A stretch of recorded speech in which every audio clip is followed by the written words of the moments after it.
कि हमारी मित्रता उन 5 साल वालों से कम होना चाहिए, 30-35 साल वालों से ज्यादा होना चाहिए, क्योंकि हम दोनों को मिलकर के समाज की रक्षा करते हैं।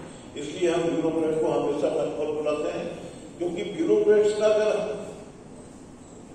डेमोक्रेट्स का अगर हम समय मांगने जाए तो 10 बहाने बना देते हैं।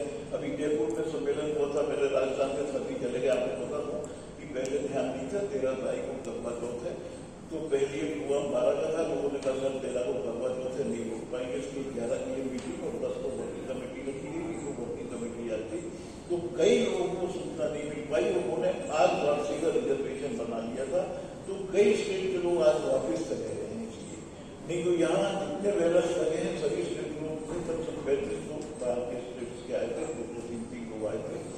तो मेरा ये हमेशा कहना रहा है कि ब्यूरोक्रेट से मिलकर रहें, ब्यूरोक्रेट को सुनाए रहें। सचिन साहब बैठे हुए हैं, पुलिस मैनुअल ये कहता है कि पुलिस अधिकारी हफ्ते में कम से कम 1 दिन सिविल ड्रेस में रहे, अपने घर में अलग कार्यालय बनाए, वहां सिविल ड्रेस में बैठे, उसका उसको अलाउंस मिलता है, लाइट का बिल मिलता है, जिससे जनता डरे नहीं वर्दी देख करके और अपनी बात कह सकते हैं।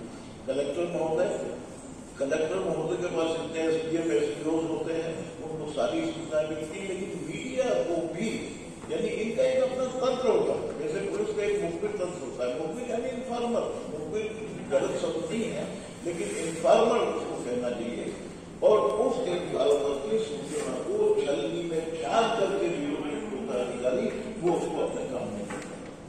तो दोस्तों, मध्य प्रदेश के हर जिले में कोरोना काल के पहले तक एक नियम था कि हर जिले में महीने में 1 दिन आखिरी शुक्रवार या आखिरी शनिवार को छुट्टी होने लगी है। पहले दूसरा शनिवार रखा जाता था, कलेक्टर मीटिंग किया करता था, डिस्ट्रिक्ट किया होता था, उनसे लिस्ट लेता था, सभी जनताओं को बुलाता था, उनकी समस्याएं भी सुनता था और उनको टिप देता था।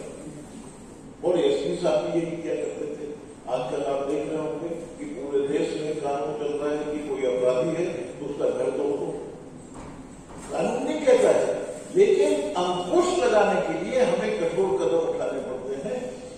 ऐसा ही किसी पत्रकार सुरक्षा कानून में आ गया हूं, हमेशा अगर किसी पत्रकार के साथ कोई हिंसा होती है तो वो शिकायत करने जाता है, तो उसके विरुद्ध रिपोर्ट नहीं होगी, दरखास्त लेकर के पुलिस कहती है कि हम जांच कर रहे हैं, जांच के बारे में सुप्रीम कोर्ट कई बार वो लिख चुका है कि जब तक FIR दर्ज नहीं है तो जांच कैसे।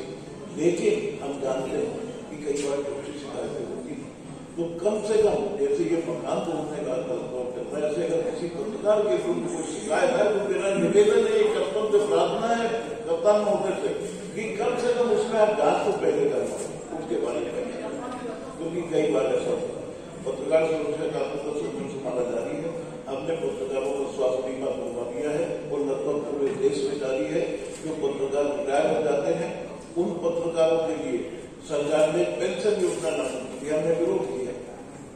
हमने कहा हमें क्या पेंशन देंगे जब आप हमें हमारे संस्थान से हमारी सरकार नहीं दिला पाए, हमने जो वेतन आयोग बनवाया, वेतन आयोग को वेतन हमको नहीं मिला, वो इसके लिए मिला, तो आप हमें क्या पेंशन देंगे। तो बोले फिर क्या करें, हमने कहा इसका नाम रखिए सम्मान निधि, और आपको 10,000 रुपये महीना सम्मान निधि जो पत्रकार रिटायर करते हैं, तो कम से कम उनको वो उनका कुछ सहारा है। पत्रकारों का स्वास्थ्य बीमा 4 लाख का होता है, उसमें 15% जो अधिमानी पत्रकार हैं और 50% जो गैर अधिमानी पत्रकार हैं प्रीमियम देना पड़ता है, और बाकी सरकार देती है। और बीमा कंपनियां हर साल प्रीमियम दरें बढ़ा देती है, और वो बढ़ी हुई दरें हम सरकार से पेमेंट करते हैं। अभी भी इस साल 2 गुना कर दिया था, लेकिन हमने सरकार से अब करवा, हमने ये बढ़ रहा है। और मजे की बात, आपके हेल्थ इंश्योरेंस में आप किसी प्राइवेट कंपनी से कराइए, सरकारी से कराइए, वो उसमें हमेशा IRDA का एक निर्भरता लगा देते हैं कि आपको अगर पहले से कोई बीमारी है, आपने मेडिकल नहीं कराया, बीमा करा दिया, तो हम आपका इलाज नहीं करते। हमने उसमें एग्रीमेंट में लिखवाया कि पहले से मौजूद बीमारी भी इसमें कवर होगी, और हमारे पत्रकार साथी को अगर पहले से मान लीजिए हार्ट की बीमारी है, किसी की लीवर की बीमारी है, तो पूरा पैसा मिलेगा, उसको कोई भी रहा है। तो कम से कम मैं कलेक्टर साहब से ये निवेदन करता हूँ कि महीने में 1 दिन को फिक्स कर दें, जिसमें पत्रकारों को आप बैठ करके उनकी समस्याएं सुनें और उनको अपने भरोसे में लें, और वो आप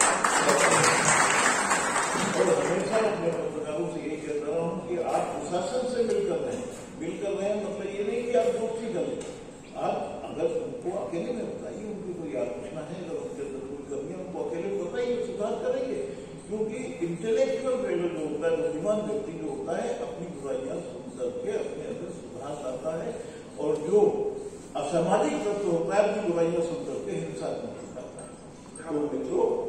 तो मित्रों ज्यादा समय न लूं मैं, लेकिन कुछ बात और रहेगी। कुछ बात ये रह गई है कि पत्रकार सुरक्षा कानून के लिए हमने सरकार को एक लाइन का प्रस्ताव दिया है और सरकार लगभग सहमत है, और मुझे उम्मीद है अगर आप लोगों का आशीर्वाद रहा कि इस चुनाव के पहले ही, चुनाव की घोषणा होने के पहले ही उसको पूरा करवा दूंगा। हमने कहा है कि पत्रकारों के विरुद्ध होने वाले अपराधों में गैर जमानती धारा लगाई जाए, जिसमें 6 महीने तक कोई भी व्यक्ति नहीं करेगा जो पत्रकार पर हमला करेगा।